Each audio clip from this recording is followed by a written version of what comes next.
Temporada de semioterra ano passado também tem tempo mais ou menos novembro. Então tem a situação que o diálogo over de hatch. O web também puxa mais para hatch. Sin embargo, a opta para no hatch. Como tem discrepância hoje em dia? Não, mas que era para riba é questão de hatch.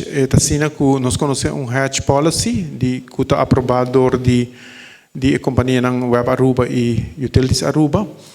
Nós está conhecido o mercado de hedging está rápido. Netamente de nossa policy, de nosso manejo, nós temos em conta também que nós busca a aprovação responsável para ter go para hedging. E esse é o motivo sobre por ter consequência grande para nossa isla, para nossa comunidade.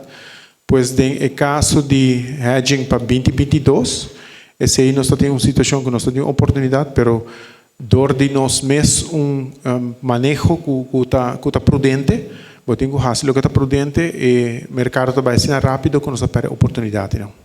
A outra, quizás, ora para o marketing em retrospectiva, é um tique fastioso, se não atuma e chance aí para hedge. Essa passa mais vezes.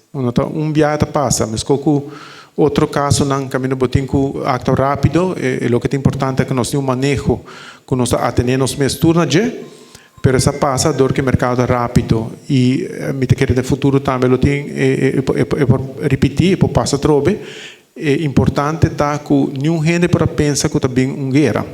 Então, no início de fevereiro que bahaiaba que é guerra Ucrânia-Rússia, normalmente lo tem outra oportunidade que está seguir depois se vai mesmo outra possibilidade.